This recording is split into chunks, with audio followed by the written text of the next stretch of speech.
패는 칼보다 강하다라는 말이 있습니다.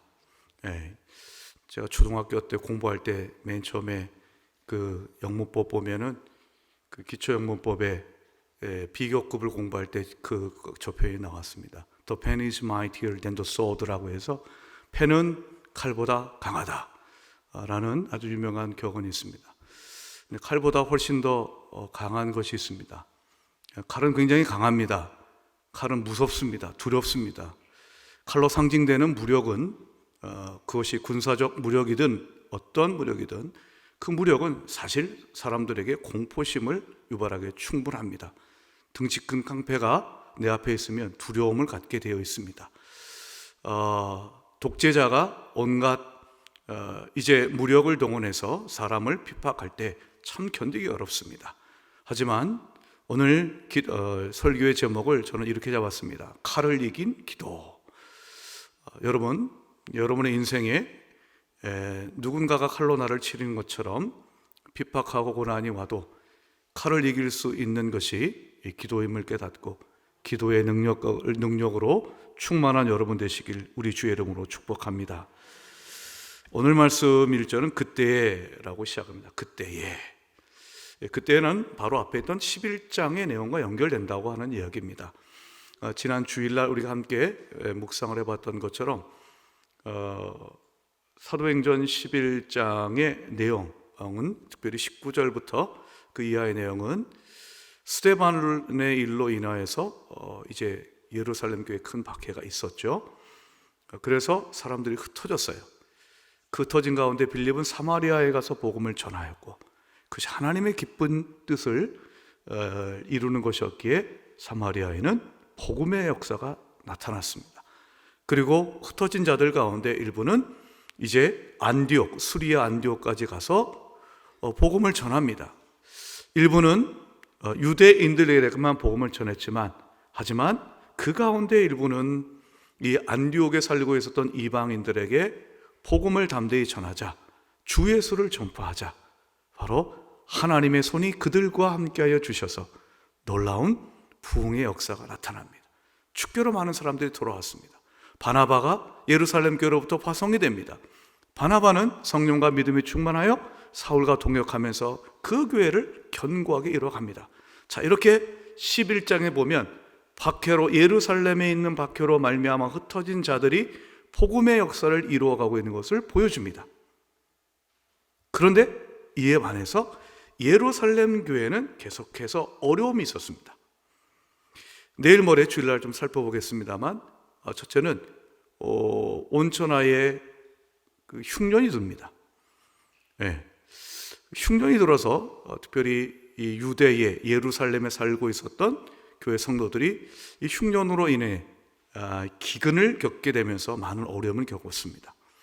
그리고 12장은 이제 한쪽에선 이방인의 교회가 세워지고 복음의 역사가 일어나고 있는 반면 예루살렘으로부터 약 480km 서울에서 부산 거리보다 좀 더 멀리 거리에 있는 그곳에서는 놀라운 주의 복음의 역사가 일어나고 있었지만 복음이 시작되었던 예루살렘에는 핍박이 그칠 줄 몰랐습니다. 그 대표적인 것이 이제 사도들이 순교하는 것이었습니다. 그 사도들을 죽인 대표적인 사람이 오늘 말씀 보면 헤롯이라고 하는 왕입니다. 헤롯 왕. 성경에는 헤롯 왕이 여러 등장합니다만 여기서 등장하는 헤롯 왕은 헤롯 아그리빠 1세라고 합니다. 예수님이 탄생하실 때에 그 동방박사가 접견을 했었던 헤롯 대왕의 손자입니다. 그 헤롯 대왕의 손자였던 헤롯 아그리빠 1세가 이제 안 믿는 유대인들에게 좀 정치적으로 어필하기 위해서 안 믿는 유대인들이 좋아할 만한 일을 했는데 그 가운데 하나가 바로 예루살렘에 있는 교회를 핍박하는 일이었고 그 가운데 이제 12사도 가운데 여러분이 잘 알고 있는 세베대의 아들 야고보를 죽였습니다. 오늘 말씀 보면 칼로 죽이니라고 했습니다. 칼로 죽였다. 자, 그것을 보고 유대인들이 기뻐했습니다. 잘한다. 헤롯에게서 정치적 지지를 이제 보내고 있었던 것이죠. 그래서 헤롯은 이제 야고보뿐만 아니라 다른 사도를 죽이려고 합니다. 그 가운데 이제 기왕 죽일 사도들 가운데 수제자라고 얘기하는 베드로를 죽이려고 그를 잡아서 감옥에 가두죠. 하지만 당장 죽이진 않았습니다. 왜냐하면 공교롭게도 그때가 무교절이었다라고 얘기합니다. 3절 보면 무교절 기간이라. 무교절은 누룩 없는 빵을 먹는 기간이다, 그런 얘기죠. 이것은 이 무교절이라고 하는 것은 유대인에게 아주 중요한 명절입니다. 왜요? 6월절, 무교절을 시작하는 이제 첫째 날, 바로 이브라고 할 수 있는 날이 이제 그 6월절인데, 이 6월절과 무교절이라고 하는 것은 다름 아닌 이 출애굽의 은혜와 감격을 기억하는 기간이 아니겠습니까? 근데 그런 은혜로운 기간에 이제 무교절 7일, 6월절까지 합하면 8일, 이 기간 중에 이 베드로를 사형에 처한다라고 하는 것은 아무래도 이제 분위기상 맞지 않기 때문에 그저 감옥에 가두어 놓은 채 이제 무교절이 끝나면 사형을 집행할 예정이었습니다. 자,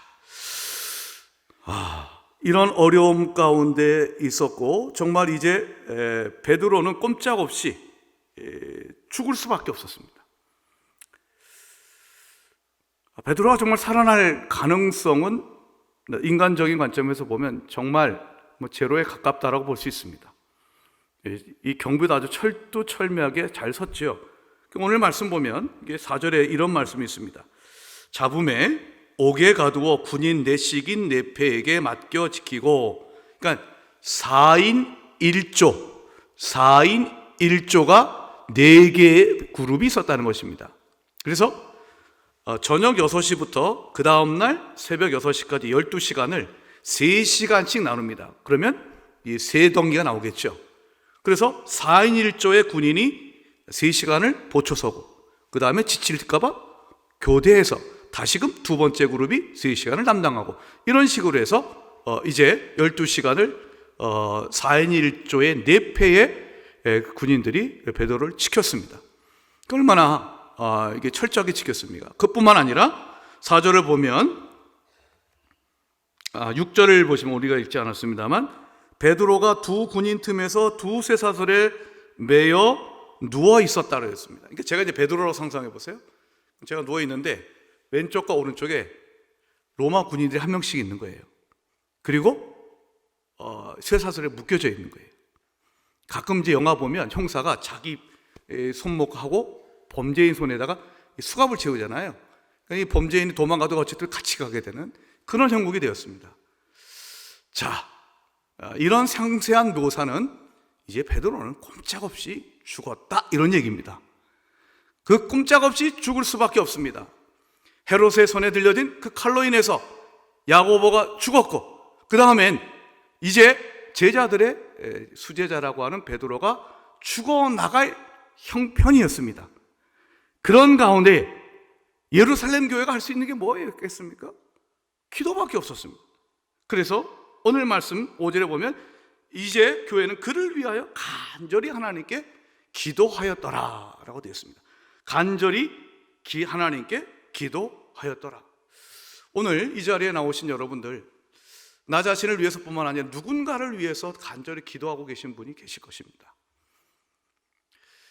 어떤 분은 정말 뜻하지 않게 어떤 불치의 병을 얻으신 분도 계시겠고, 갑작스러운 사고로 다치신 분도 계시겠고, 이제 사업상 너무너무 힘든 상황에 처해 있어서 정말 절박한 지경, 부도 직전에 있는 경우, 정말 그런 여러 다양한 상황이 있을 것입니다. 인간관계에 있어서, 가족관계에 있어서 도무지 이제는 내가 할 수 있는 것은 아무것도 없구나라고 해서 오늘 이 시간에 기도 외에는 소망이 없는 줄 알고 나오신 분도 계실 것입니다. 잘 나오셨습니다. 기도하면 하나님이 응답하여 주실 줄로 믿습니다. 그러면 하나님이 어떻게 응답하셨는지 오늘 말씀을 통해 보도록 하겠습니다. 첫 번째, 기도는 어둠의 빛을 가져옵니다. 한번 절 따라하시죠. 기도는 어둠의 빛을 가져옵니다. 오늘 예배하는 여러분들, 지금 여러분들의 마음이 갑갑하고 어두워도 기도할 때에 우리 주님의 광채가 여러분의 마음을 다 비춰서 어둠의 세력이 다 떠나가시길 우리 주의 이름으로 축복합니다. 아멘.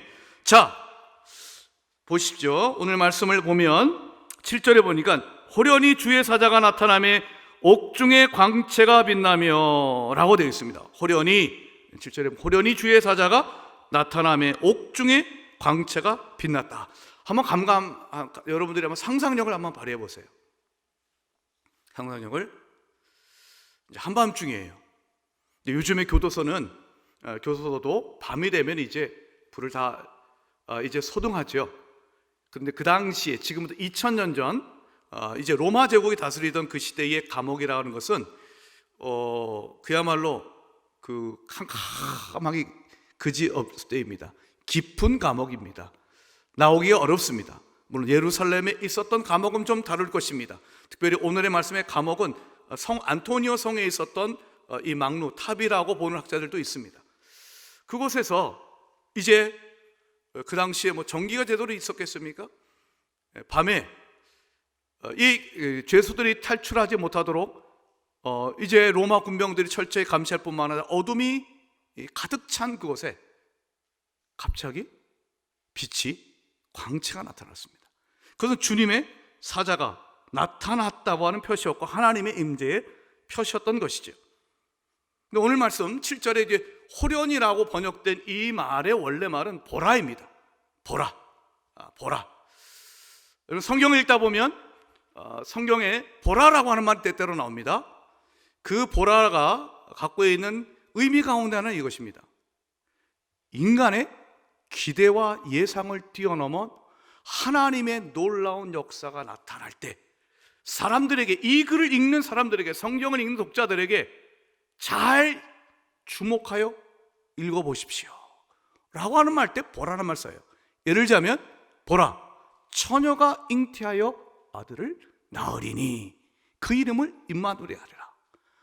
보라, 누구든지 그리스도 예수 안에 있으면 새로운 피조물이라, 이전 것은 지나갔으니 보라, 새 것이 되었도다. 처녀가 아이를 잉태하고 그 이름을 임마누엘이라고, 그리스도 예수 안에 있을 때 옛 것은 다 지나가고 새로운 피조물이 되는 이 위대한 하나님의 사건을 이야기할 때 성경은 보라라고 얘기를 합니다. 보라. 이 호련이라고 하는 이 말은 보라, 주의 사자가 나타나 그 캄캄한 옥중에 광채가 빛이 난다는 것입니다. 이 빛이 어떻게 가능했을까요? 예루살렘 성도들이 이제는 더 이상 아무것도 할 수 없음을 알고 오직 하나님께 간절히 기도했을 때 그 기도가 어둠의 빛을 불러온 줄로 믿습니다. 여러분, 예수님이 탄생하신 이제 성탄절이 이제 뭐 한 달 조금 더 남았습니다. 다음 주 이제 금요 성령 집회 전에 다음 주 금요일 6시에 대림절 첫 번째 주일을 맞이하면서 이제 저희 교회 또 앞에 크리스마스 트리를 또 이렇게 할 거예요. 세상에 벌써 크리스마스 트리를 할 때가 왔어요. 네. 그리고 요번 주 말고 27일이 대림절 첫 번째 주일이에요. 여러분 성경을 보면, 누가복음을 보면은 호련히 주의 사자가 밤중에 이 양을 치던 목자들에게 나타났다 라고 되어 있습니다. 여러분 이건 절대로 목가적인 이야기가 아닙니다. 한밤중에 지금 야근하고 있는 목자들 얘기하는 거예요. 야근과, 여러분 야근하면 생각나는 게 뭐예요? 얼마나 힘이 들까? 집에도 못 가고 일하고 있네. 그게 야근이잖아요.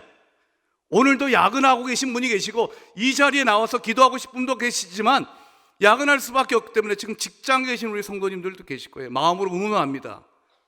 야근하고 계신 우리 성도님들, 밥 벌어먹고 살려야 되기 때문에 지금도 장사하고 계신 우리 성도님도 계십니다. 여러분 그렇게 야근하고 있었던 사람들이 목자들이었어요. 아무도 돌보지 못했어요. 그런데 여러분 주 예수의 탄생은 바로 이 세상에서 가장 천시받고 매일같이 야근하며 살아갈 수밖에 없는 그 고달픈 인생에 주의 천사가 나타나자 주의 영광의 광채가 환히 빛이 났습니다. 예수님은 이 땅에 빛으로 오신 줄 믿습니다. 생명의 빛이십니다. 그런 것처럼 감옥에 있든 야근하면서 들판에서 양떼를 치든 삶의 이유는 여러 가지 있겠지만 어둠 속에 있는 모든 자들에게 기도는 그 어둠의 빛을 가져오는 줄을 기억하시기 바랍니다. 여러분, 내 마음 가운데 어둠이 있으면 그 마음이 얼마나 일을 해도 의욕이 나지 않고요, 그 일이가 밥벌이가 얼마나 지긋지긋하고 내가 왜 이렇게 살아가야 되나 나고는 회의만 있고 기쁨이 없습니다. 하지만 여러분, 그런 인생에 우리에게 하나님은 기도할 수 있도록 우리를 기도의 자리로 부르십니다. 이 자리에 나와서, 예배의 자당에 나와서 기도하시고요, 여러 가지 이유로 기도의 자리, 우리가 예배당에 나오지 못한다 할지라도 여러분이 일주일 동안 삶을 살아가실 때 여러분의 거실이, 여러분의 삶의 현장이 기도의 자리가 되면 반드시 하나님은 그 기도하는 자의 삶의 자리에 빛을 비추어 주실 줄로 믿습니다. 두 번째, 기도하면 열립니다. 기도하면 열립니다. 한번 절 따라 하십시다. 기도하면 열립니다. 기도하면 열립니다. 그래서 어제 부제로 기도는 난관을 뚫는 돌파력, 브레이크스루다 제가 말했습니다. 주의 천사가 나타나자 베드로를 결박한 것이 다 풀어졌습니다. 먼저는 베드로의 손을 결박했던 쇠사슬이 벗겨졌습니다. 천사가 베드로를 데리고 감옥을 나올 때에 육중한 쇠문이 있었지만 그 쇠문이 저절로 열렸습니다. 그냥 문이 아니라 쇠문이 열렸습니다. 여러분, 기도하면 주의 천사라고 하는 이 주의 천사는 하나님의 역사를 나타내는 하나님의 대행자이죠. 기도하는 자에게 나타나는 것은 무엇일까요? 기도하면 막혔던 것이, 그리고 나를 가로막았던 것이, 나를 결박하였던 것들이, 그런 것들이 다 힘없이 무너지고 결박되었던 것들은 풀어지고 막혔던 것은 열리게 될 줄로 믿습니다. 기도하면 열리는 것입니다. 한번 절 따라하십시다. 기도하면 열립니다. 열립니다. 오늘 말씀뿐만 아니라 여러분, 사도행전 16장을 보십시오. 바울과 신라가 사람은 다르지만 동일한 믿음의 사람, 기도의 사람이었어요. 바울과 신라가 한밤중에 기도하고 찬양하면 어떤 일이 일어났습니까? 하나님의 임재가 나타나서 여러분, 옥토가 흔들려지고 그들을 묶고 있었던 모든 것들이 다 풀려지고 옥문이 열렸습니다. 기도는 하나님의 세력을, 하나님의 백성을 가로막는 그 모든 것들을, 복음의 전진을 가로막는 모든 것들을 무너뜨리고, 그리고 그 모든 것들 난관을 헤쳐나갈 수 있는 돌파력인 것입니다. 기도는 돌파력입니다. 한번 절 따르시죠. 기도는 돌파력입니다. 돌파력입니다. 기도하면 열리는 것입니다. 기도하면 뚫리게 되는 것이고, 기도하면 막혔던 것, 나를 가로막았던 모든 것들이 주님의 은혜와 능력으로 열리게 될 줄로 믿습니다. 예수님이 기도하고 병자를 고치실 때 귀가 열리고 눈도 열렸습니다. 맺힌 것도 풀린 줄도 믿습니다. 우리가 예수의 이름으로 기도할 때에 여러분의 병이 막혔던 것들이 다 열리고 뚫어지고 해결될 수 있길 예수의 이름으로 축복합니다. 기도하면 우리 하나님이 전도할 문도 열어주실 줄로 믿습니다. 기도하면 막혔던 인간관계도 다 풀어지고 해결될 줄로 믿습니다. 기도는 열쇠입니다. 기도는 열리게 하는 열쇠예요. 기도는 난관을 뚫는 돌파력입니다. 세 번째, 기도는 하나님의 때에 응답됩니다. 한번 절 따라하십시다. 기도는 하나님이 정하신 때에 응답됩니다. 네. 자, 익히 잘 알려진 기도에 관한 원리죠. 기도는 하나님이 정하신 때에 이루어진다. 네, 정말 여러분 믿으세요? 네, 이게 잘 이론적으로는 들어오지만 사실 우리는 지금 당장 빨리 내일이라도 그런 마음이 있죠. 그걸 어떻게 우리가 마음 가운데 재촉하는 마음을 잘 진정시키고 하나님의 때를 기다리는가, 이것을 할 줄 아는 능력이 믿음의 크기라고 좀 봅니다. 믿음이 있기 때문에 기도합니다. 하지만 기도의 믿음의 큰 사람은 하나님의 때를 기다릴 수 있는 여유가 있습니다. 왜 여유라고 할까요? 하나님의 기도의 응답은 하나님이 정하셔서 그때에 우리의 기대와 우리의 모든 예상을 뛰어넘어 하나님이 반드시 응답할 것을 믿기 때문입니다. 저는 여러분들이 큰 믿음을 가질 수 있길 주의 이름으로 축복합니다. 여러분, 큰 믿음을 가지십시오. 그 믿음은 믿음이 크기가 클수록 하나님의 때를 기다릴 줄 아는 인내심도 동반상승하여서 비례하여서 커지게 되는 것입니다. 베드로가 잡혔을 때 하나님께서는 베드로가 잡히던 그날 즉시 밤에 천사를 보내서 구출해 주시지 않았습니다. 오늘 말씀을 가만히 읽어보면 처형되기 직전 전날 밤에 구해 주셨습니다. 그 밤이 지나고 새벽이 오고 아침이 오면 베드로는 야고보처럼 이제 죽게 되겠구나 라고 그 생각을 떨쳐버릴 수가 없었을 거예요.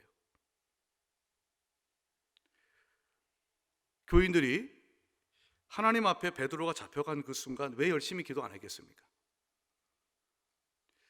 내일 처형이래, 그러니까 오늘만큼 기도하자, 그렇게 안 했을 거예요. 베드로가 붙잡혀 간 그 순간부터 야고보 사도가 정말로 칼에 맞아 죽는 그 순간부터 이 예루살렘에 남아 있었던 성도들은 그래도 기도하고 함께 모여서 오늘 보면 마리아의 집에 기도하고 있었습니다. 몰래 눈을 피해서 모여서 기도했을 거예요. 여러분, 그러나 하나님께서는 7일 혹은 8일 정도의 시간을 끄셨어요. 그래서 마침 무교절 기간이었기 때문에 헤롯 아그리파 1세는 이 베드로를 당장 처형할 수가 없었습니다. 참 시간도 기가 막히지 않습니까? 그 무교절 기간 동안 하나님께서는 기도로 예루살렘 교회로 하여금 기도하게 하셨습니다.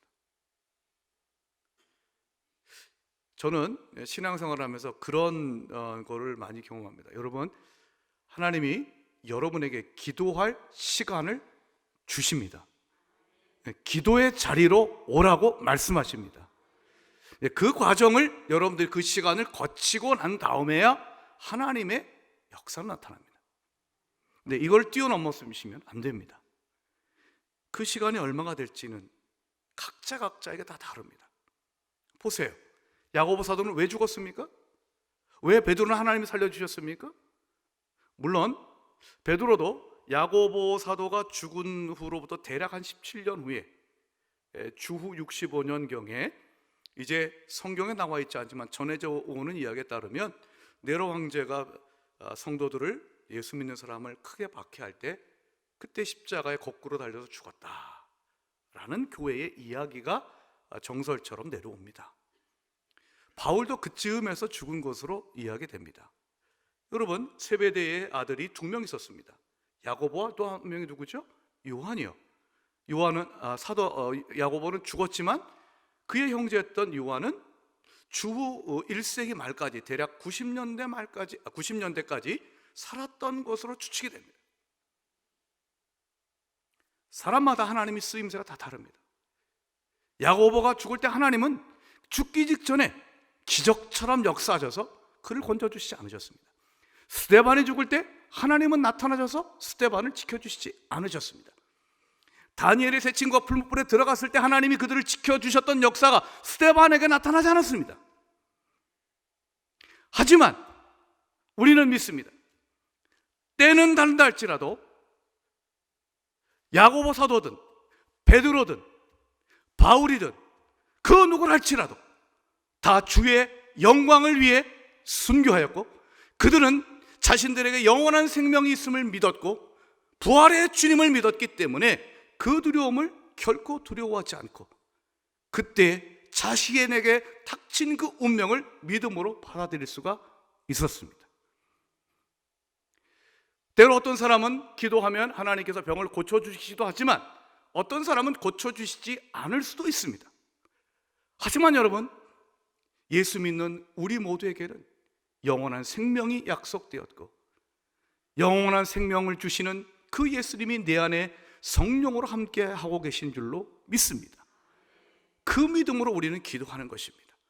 그리고 하나님은 우리에게 각자 우리에게 주신 소명에 따라 하나님께서는 우리를 사용하시는 것입니다. 하나님께서는 베드로를 야고보가 죽을 때 살려주셨지만 17년에는 베드로는 죽습니다. 그러나 그로부터 또 세베대의 아들 야고보의 형제였던 요한은 더 살아서 90년대까지 살았습니다. 사람마다 다릅니다.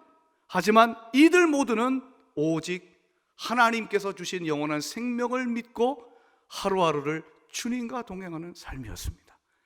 저는 우리 교회 성도님들, 기도하는 여러분들이 그렇게 영원한 생명을 확신하며 살아가실 수 있기를 우리 주의 이름으로 축복합니다.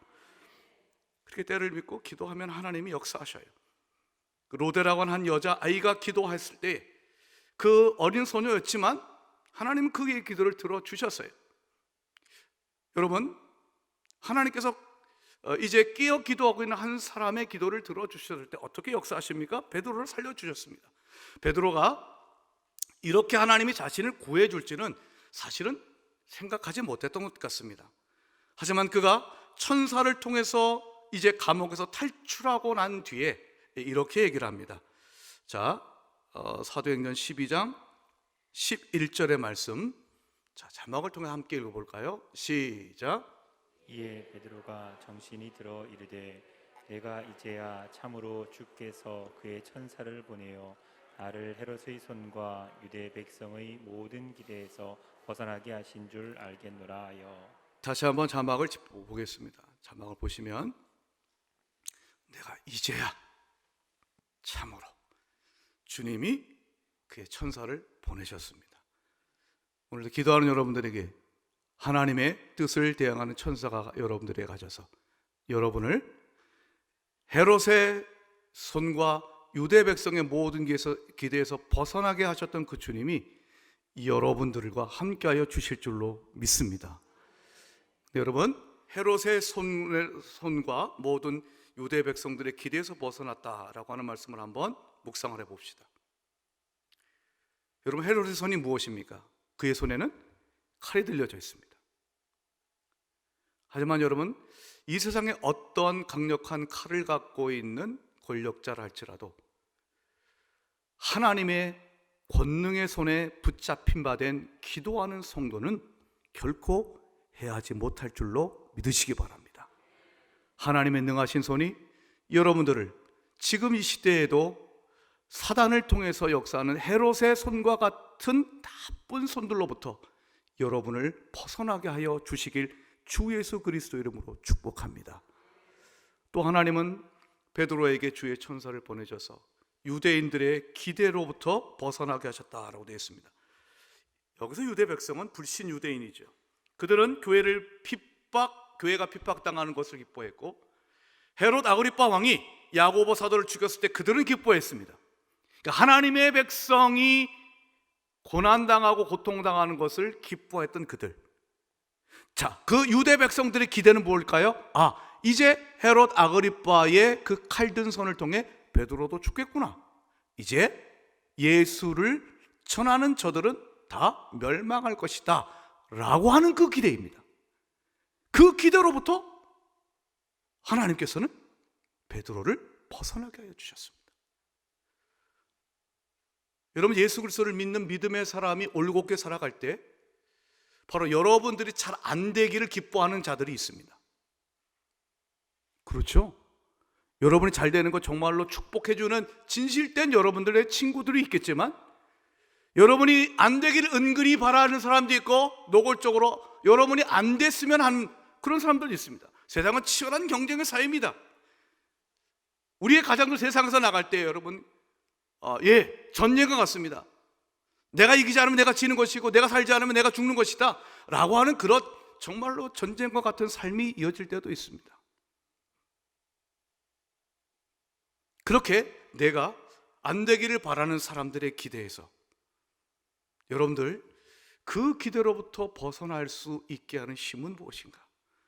오늘 말씀에 따르니 기도하는 자가 기도하면 하나님의 능하신 손이 여러분들을 모든 여러분들의 대적하는 자들의 기대로부터 벗어나게 하여 주실 줄로 믿습니다.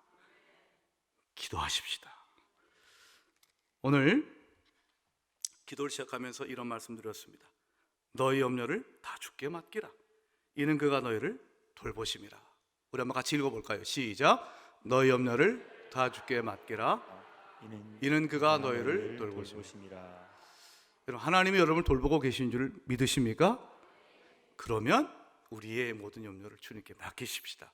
두 번째 성경 말씀 시편 37편 5절 시작. 내 길을 여호와께 맡기라. 그를 의지하면 그가 이루시고. 세상에는 두 가지 종류의 사람이 있습니다. 자기가 스스로 짐을 지는 사람이 있고 그 짐을 기도로 하나님께 맡기는 사람이 있습니다. 이것은 책임 회피가 아닙니다. 이것은 하나님께 나의 짐을 맡긴다는 것은 하나님이 나를 도우시기를 원하시는 참 좋으신 하나님을 믿고 나는 이것을 감당할 만한 능력이 없고 오직 하나님의 은혜와 능력으로만 나는 감당할 수 있음을 믿는 자가 자신의 짐을 하나님께 맡기는 법입니다. 저는 여러분들을 짐을 질고 가는 자가 아니라 여러분이 져야 될 그 짐을 주님 앞에 맡길 수 있길 예수의 이름으로 축복합니다. 오늘 기도하는 것은, 우리가 기도한다는 것은 짐을 주님께 맡기는 것이 아니겠습니까? 기도 열심히 잘 해놓고 집에 돌아가실 때 다시금 그 짐 다 바리바리 싸들고 돌아가지 마시고요, 오직 하나님께 다 맡겼기 때문에 이 성전을 떠날 때는 여러분의 마음이 깃털처럼 가볍고 자유로우시길 예수의 이름으로 축원드립니다. 마지막 네 번째, 하나님은 교만한 자를 응징하십니다. 한번 절 따라하시죠. 하나님은 교만한 자를 응징하십니다. 교만한 자를 응징하십니다. 헤롯 아그리빠가 이제 베드로를 죽이려고 했는데 베드로가 탈출한 것을 알고 굉장히 분노했어요. 그래서 경비병들을 죽였어요.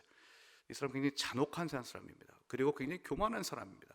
그가 이제 가이사라라고 하는 항구 도시에 가서 이제 여러 사람들이 운집한 가운데에 등장하게 되었습니다. 이 가이사랴라고 하는 것은 이제 로마의 황제 가이사를 기리는 이름으로 만들어진 항구 도시고, 그것은 로마에 있었던 여러 시설들 그대로 마치 모형처럼 갖다 놓은 것처럼 축소판이라고 할 만큼 이제 로마와 빼닮은 그런 항구 도시였습니다. 그래서 로마에서 어떤 사절단이 이제 이스라엘에 오면 제일 먼저 맞이하는 것이 바로 그 가이사라라고 하는 항구 도시였습니다.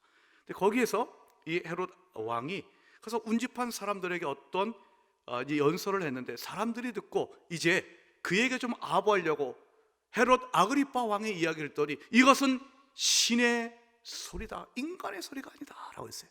그러니까 헤롯 아그리빠가 우쭐해진 거예요. 여러분, 중요한 것은 무엇인가 하면 이 사람은 헤롯 아그리빠 왕은 유대인의 하나님, 절반은 유대인의 피를 갖고 있던 사람이었습니다. 그는 이두메 출신이었지만 절반은 유대인의 피를 갖고 있었습니다. 그런데 그는 유대인의 하나님, 즉 구약의 하나님을 알고 있음에도 불구하고 그는 자기의 영광을 취했습니다. 하나님께 마땅히 영광을 돌리지 않았습니다. 헤롯이 하나님께 영광을 돌리지 않았을 때 어떤 일이 일어났을까? 사도행전 12장 23절을 보면 하나님의 응징이 있었습니다. 우리 한번 같이 읽어보겠습니다. 시작. 헤롯이 영광을 하나님께로 돌리지 아니하므로 주의 사자가 곧 친히 벌레에게 먹혀 죽으니라.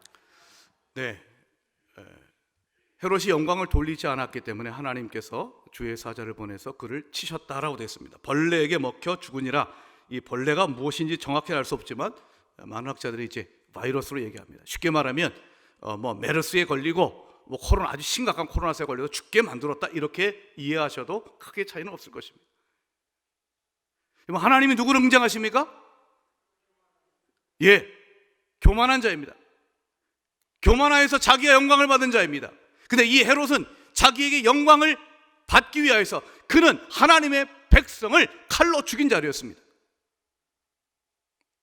이 땅에는 하나님의 백성들이 고난을 당하고 때때로 순교하지만 하나님은 그것을 결코 좌시하지 않고 하나님은 반드시 하나님의 교회를 핍박하는 세력들에 대해서 하나님의 정의로운 심판을 행하실 것입니다. 그걸 기억하셔야 됩니다. 그걸 기억하셔야 됩니다. 우리가 이 땅에 살면서 다시 한번 이 교회가 힘들고 어려울 때, 교회가 억울한 그런 일들을 당할 때에 하나님의 심판을 믿고 하나님을 의지하면서 나가야 됩니다. 하나님께서 이러한 것들을 보여주시는 까닭은 무엇일까요? 그것은 아무리 인간이 하나님을 대적하고 하나님의 교회를 핍박한다 할지라도 복음의 역사는 어느 누구도 가로막을 수 없다고 하는 것입니다. 사도행전 12장 24절 보면 이런 말씀이 있습니다. 사도행전 12장 24절 다 함께 읽어보겠습니다. 시작. 하나님의 말씀은 흥왕하여 더하더라. 자, 설교를 마무리하겠습니다. 사도행전 12장은 사도 야고보의 죽음으로 끝납니다. 시작합니다. 사도행전 12장은 사도 야고보를 죽였던 헤롯의 죽음으로 끝이 납니다. 즉 죽음으로 시작하고 죽음으로 끝이 납니다. 첫 번째 죽음은 순교라고 얘기를 합니다. 그러나 헤롯의 죽음은 하나님의 심판이요 하나님의 응징입니다. 사람은 죽습니다. 여러분, 우리는 어떤 죽음을 증어도 하나님의 영광을 위해 살다 하나님이 기뻐하시는 죽음을 맞이해야 될 줄로 믿습니다. 하나님께서는 이 헤롯 아그리빠에 대한 심판을 통하여 분명히 우리에게 보여주십니다. 하나님의 말씀은 아무리 교회가 예수 믿는 자들이 죽어나가도, 교회가 핍박을 당하여도 그 하나님의 말씀은 흥왕하여 번져 나가게 될 것입니다. 하나님의 말씀은 결코 시들지 아니하고 풀은 마르고 꽃은 시들지만 우리 하나님의 말씀만큼은 영원히 서게 될 줄로 믿습니다. 복음은 영원토록 함께하여 주실 줄 믿습니다. 복음은 진전할 것이고 주님 오시는 그날까지 우리는 이 복음을 땅끝까지 이르러 복음을 전함으로 말미암아 어떠한 핍박이 있어도 예수 그리스도의 이 놀라운 십자가의 복음을 전하는데 힘쓰고, 때로 우리가 죽기도 하고 때로 우리가 순교를 당하기도 하고 핍박을 당하여도 하나님의 의로우신 심판이 있음을 깨닫고 하나님이 또한 우리를 구하여 주실 것을 확신하며 오직 복음의 사람으로 살아가는 여러분 될 수 있기를 주의 이름으로 축복합니다. 오늘도 기도하는 여러분들 승리하는 인생을 사시길 예수의 이름으로 축원드립니다. 아멘.